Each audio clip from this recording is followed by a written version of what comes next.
Suffering for years, Kratos, the once great general, now known as the Ghost of Sparta, had pledged himself as a champion to the gods of Olympus. In return, he hoped only to rid himself of the nightmares that haunted him for far too long. But for now, his only respite, his only relief from the sins of his past, was found in the heat of battle.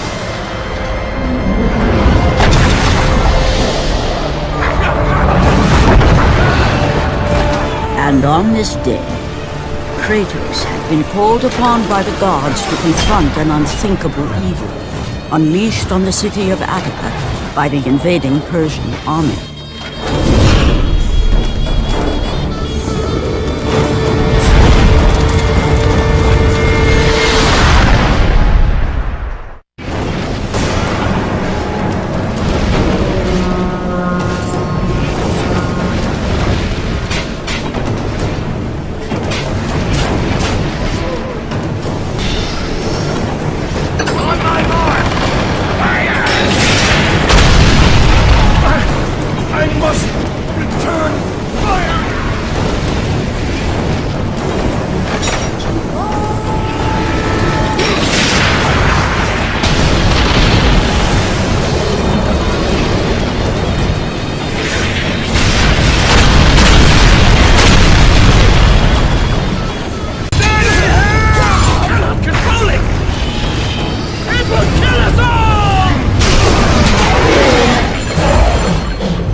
What evil have you wrought on this city, Persian? Evil? It is not evil that I bring, Spartan. I bring the might of Persia and the sacrament of purification. As we speak, my basilisk cleanses this land so that it may embrace the glory of the Persian Empire. Olympus has sent a message, and I am here to deliver it. Then you are just a messenger. So take this message back to your little gods. It will take more than a pathetic Spartan to stop the power of the Empire.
Please! Please, spare my life, and I will give you all that you ask. You have nothing I want, Persian. Take my kingdom, my women, my gold. I won't take your riches, but I will take your life.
Fulfilling his commitment to the gods, Kratos defeated the basilisk brought forth by the Persians.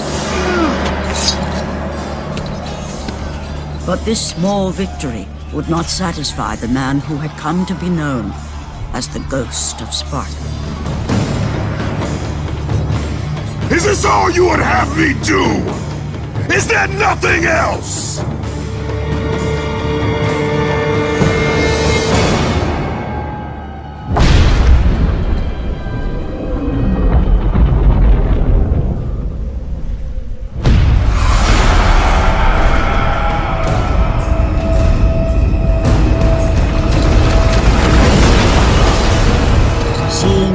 sun plummet through the sky and the world plunge into darkness, Kratos knew this was not a sign from the gods.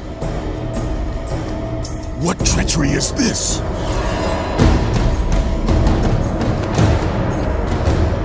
Setting his sights on the glowing horizon, Kratos made his way toward the mysterious light.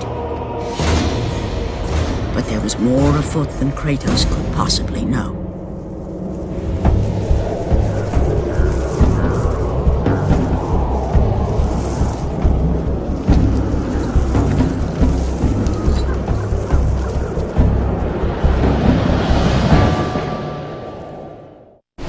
In the darkness, Morpheus, the god of dreams, awakened to a world where he and only he wielded power. The land was slowly overrun by a black fog that engulfed everything it touched.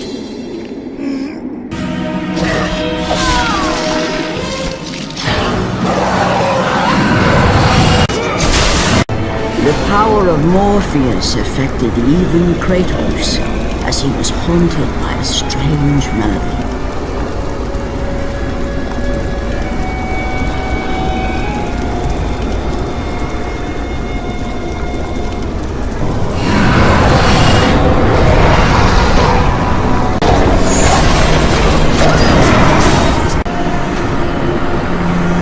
And as Kratos approached the temple, it became clear that the task ahead was more than he could have ever imagined.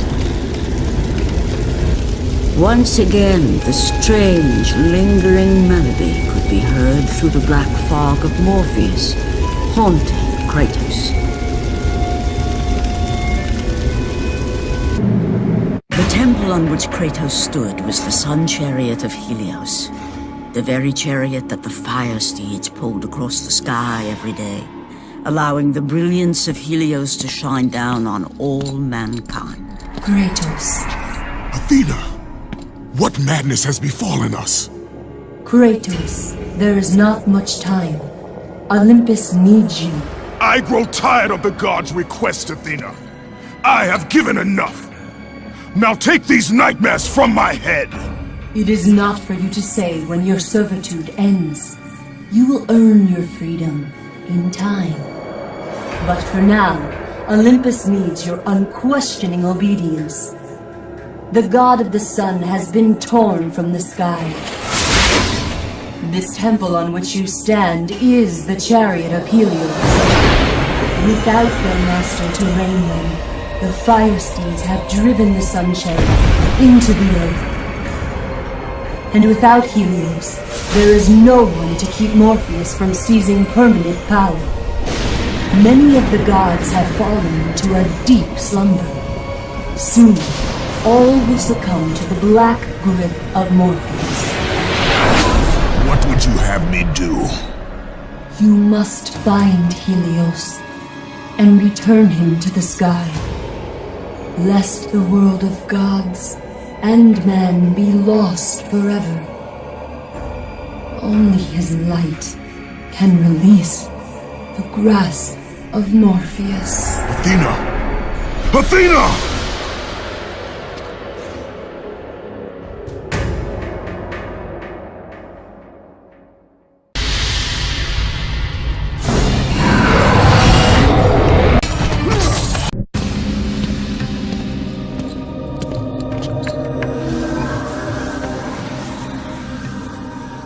I am grateful you have come, Ghost of Sparta. The Titan Atlas has been freed from the pits of Tartarus, and has taken my brother Helios from his rightful place in the sky. What does Atlas want with the sun god? Helios holds within him the power of the sun, a power so great it can destroy the world. It cannot be trusted in the hands of a Titan.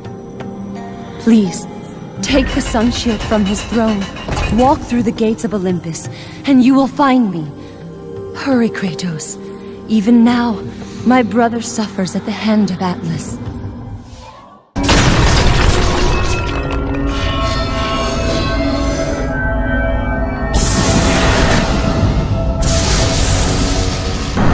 As Kratos stepped out into the eternal night, Much had changed outside the temple. Morpheus grew ever stronger as his harbingers of darkness continued their relentless march.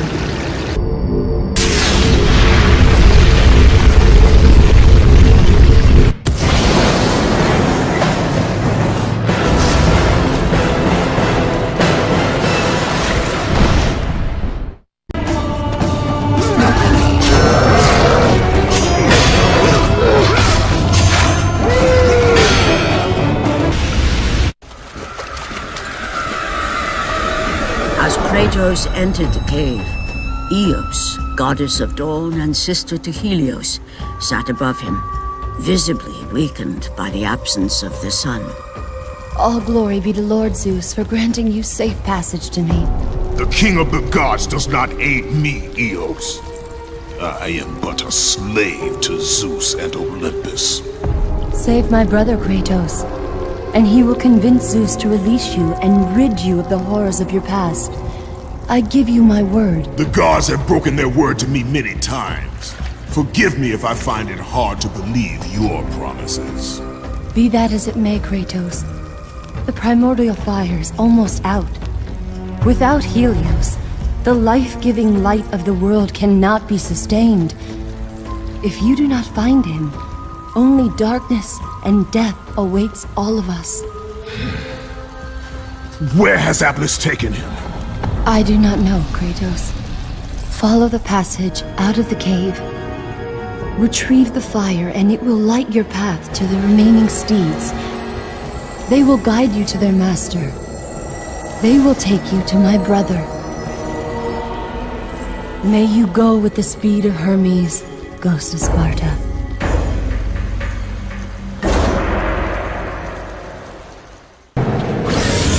And again, the melody returned, and it almost seemed familiar.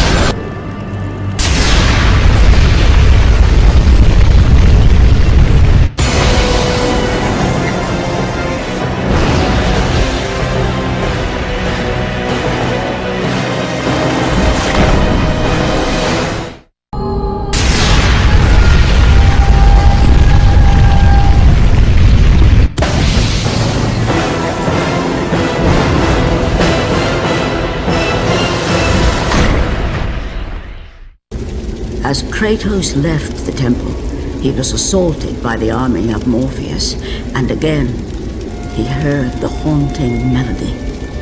But this time, he recognized it as the song of his daughter, Calliope. Calliope? My daughter, where are you? Calliope!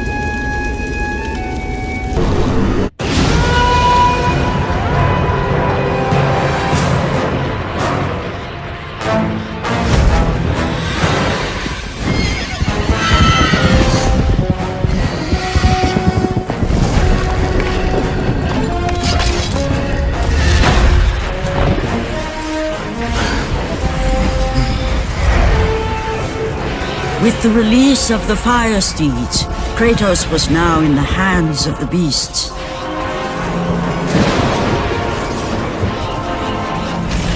And where they would take him, he did not know.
As the steeds pulled Kratos away from the grip of Morpheus, they crossed into the Underworld.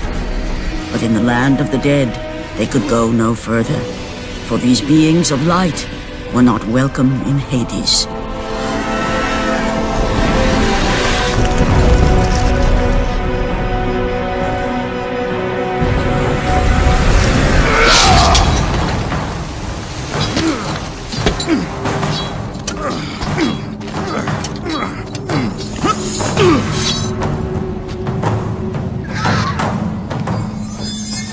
Kratos found himself on the very edge of Hades, the land where no mortal had set foot. Here, where the souls of the dead walk their fated path, Kratos knew that for him, this was merely the beginning.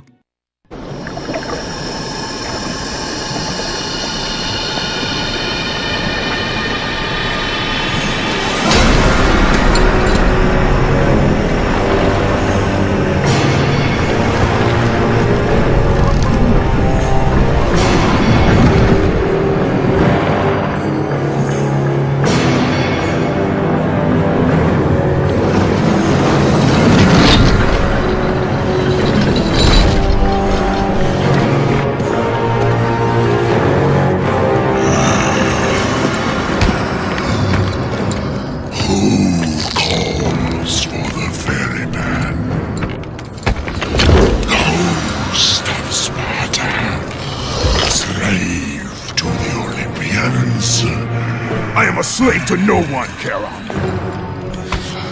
We share a common fate, Kratos. The gods will release neither of us from our torture. Be gone! It is not yet your time, mortal.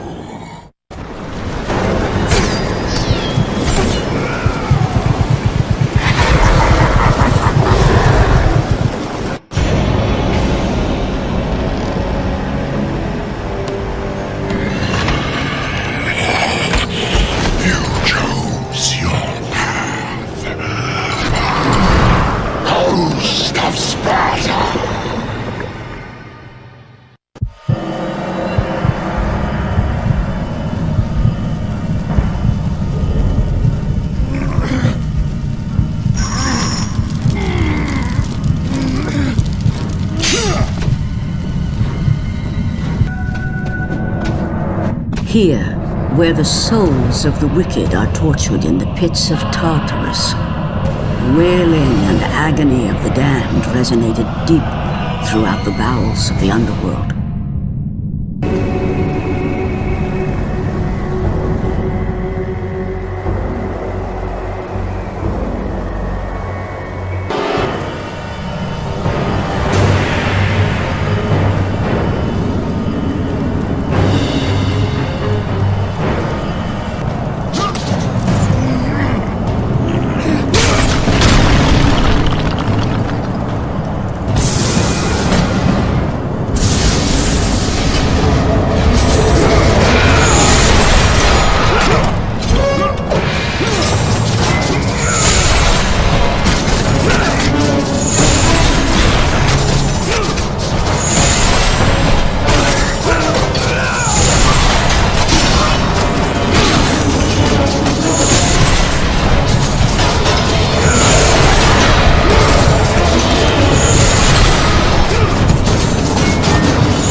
Kratos saw before him the remnants of the old rulers of Earth, the mighty Titans. Defeated by the gods and enchained in the depths of Tartarus, they suffered their unjust penance. And for their torment it was well known that these immortal beings hated the Olympians with immeasurable fury. By the hands of Zeus, the Titans had been bound and shackled in their torment for 1,000 years, with no hope of escape. Now the chains that once held the Titan Atlas lay broken, and only one question plagued the thoughts of Kratos. Who would release such evil?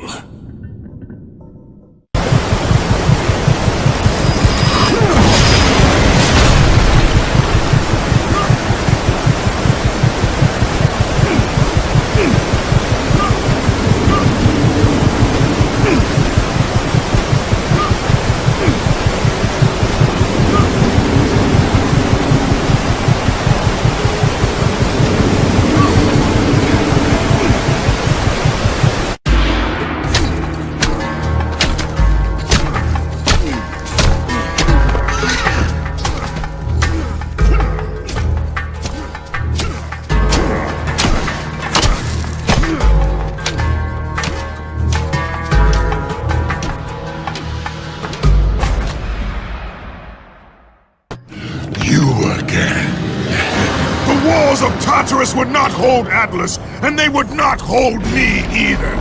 The gods have obviously taken pity on their slave. You underestimate me, Charon. This time I will not be so merciful.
defeated Charon, Kratos journeyed deeper into Hades and closer to his goal.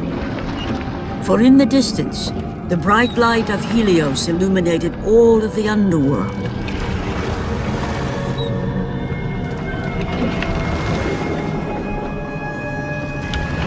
But something on the shore caught his attention. And to Kratos, it almost seemed an apparition. Calliope! Upon seeing his daughter, Kratos realized that all that he had been working for, all that he had wanted, was within reach. Years of service to the gods had not delivered him from his pain, never had it eased the burden of his past. And now, Calliope was found. Calliope!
Kratos looked, but his daughter was nowhere to be seen. In the middle of the room sat a graceful figure, a figure he recognized all too well. Persephone, wife of Hades, and queen of the undead. Where is my daughter, witch? Choose your words carefully, ghost of Sparta. You address the goddess of the Underworld. Your daughter is well. She lives among the pure souls in the Elysian fields. Lead me to her! Have you forgotten, Kratos? The Olympians need you. They slumber at the hand of Morpheus. I have faithfully served the gods, yet they do not give me what I ask. I grow weary of their demands. The gods on Olympus failed me too, Kratos. I was betrayed by Zeus and tricked by my husband Hades.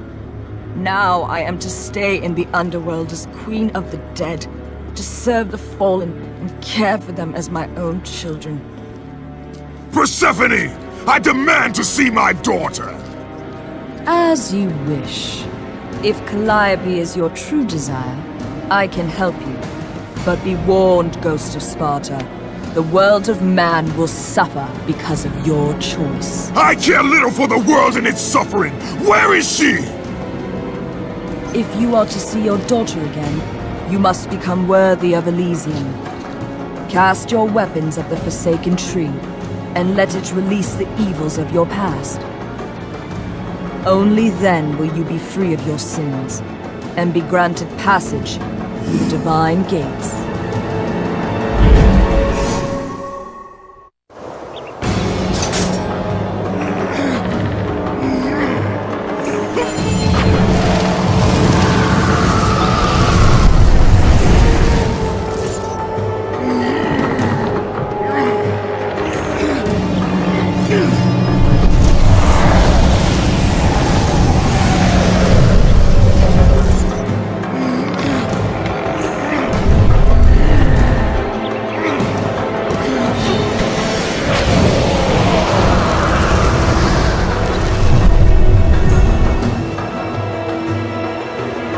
You have done well, Kratos. Walk through the portal and find the one you seek.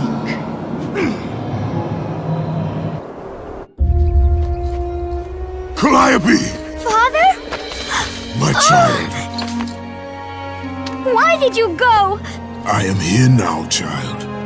And I will not leave you again. I have watched over you pathetic mortals for 1,000 years, and it is always the same.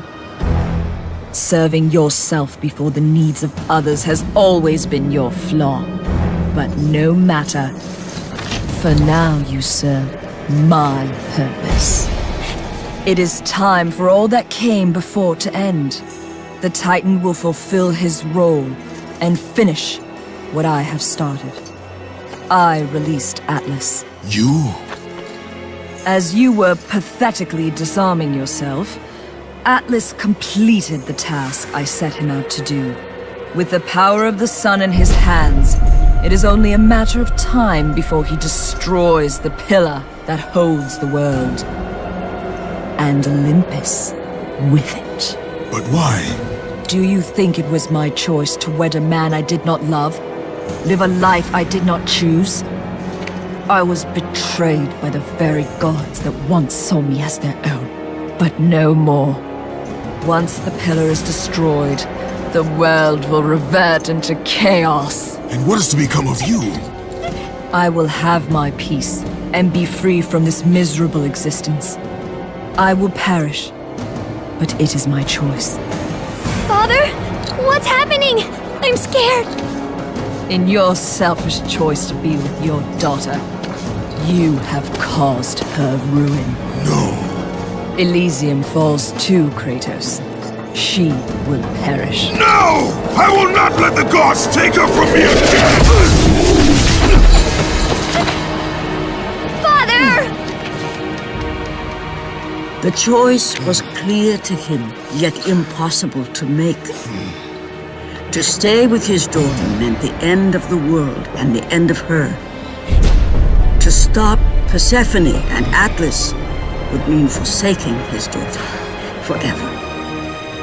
While his hatred and anger for the gods grew ever stronger, he knew there was but one thing to do.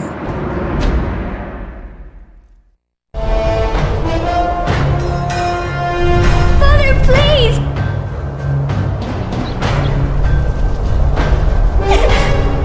Please!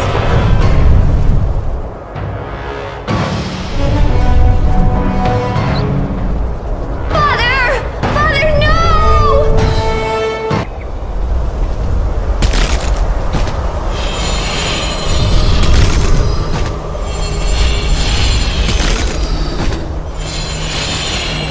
Kratos soon realized that what he gained in humanity, he lost in power. He would need to become the monster he once was if he was to defeat Persephone.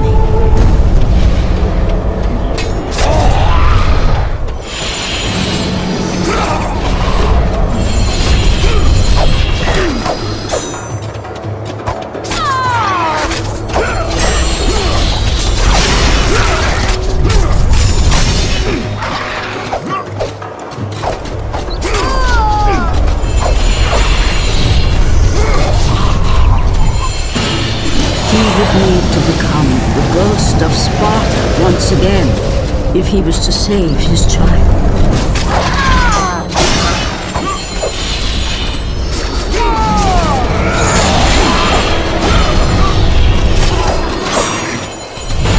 He would need to sacrifice his life with her so that she may live.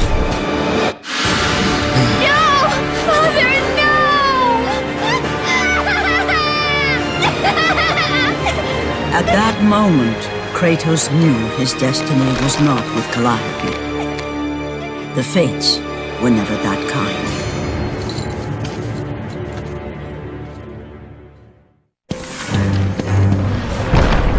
Spartan, witness the end.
Go to her.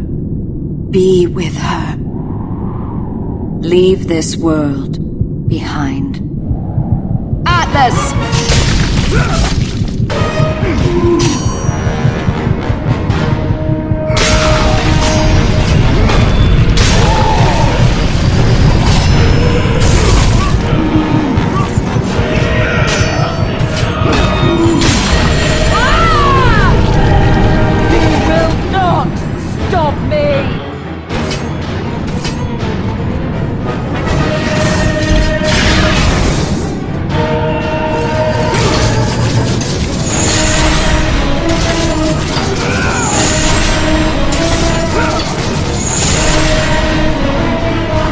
pitiful mortal.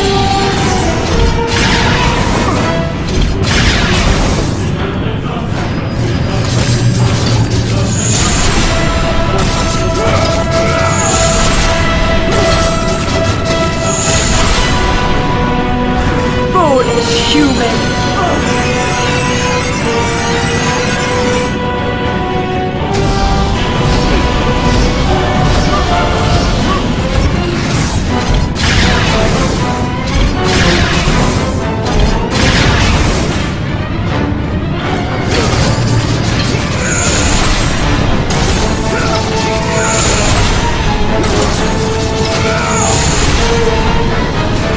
Foolish human!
Your suffering will never end, Ghost of Sparta.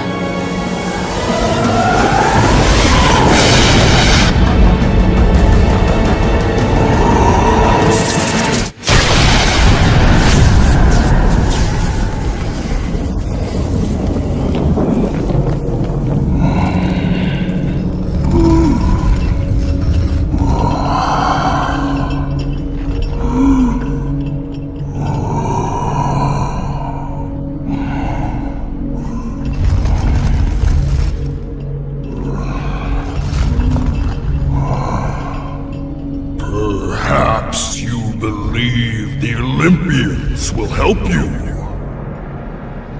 But I ask, where are your gods now, Kratos?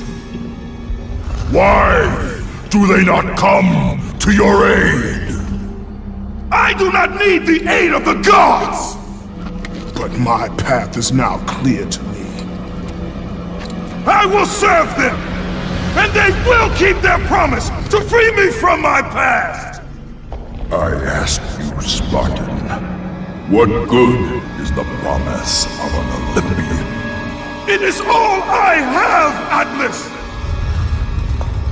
We will meet again, Spartan. The fates have deemed it.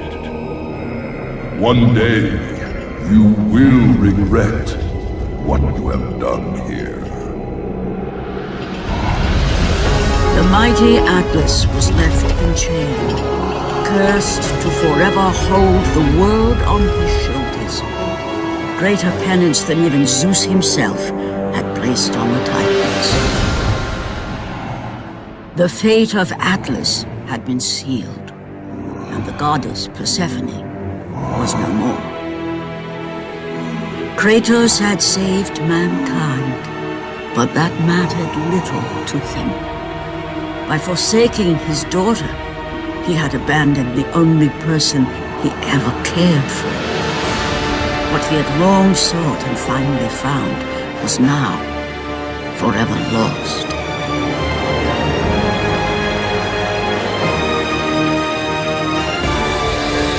As the sun chariot rose higher in the sky, and the might of Helios shone once again on the world, Morpheus retreated to the shadows.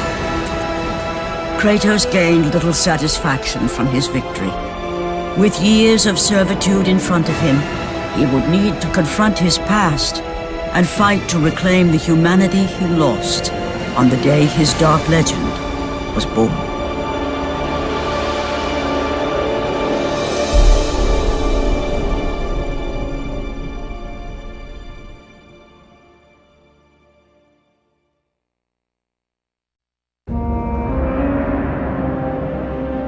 The dire toll of his relentless battles finally caught up with him as Kratos fell from the chariot to the earth.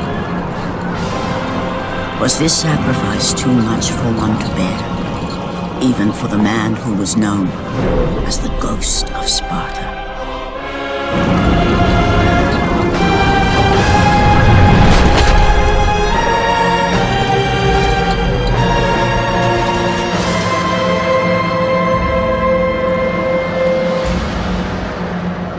He has again served us well, Athena.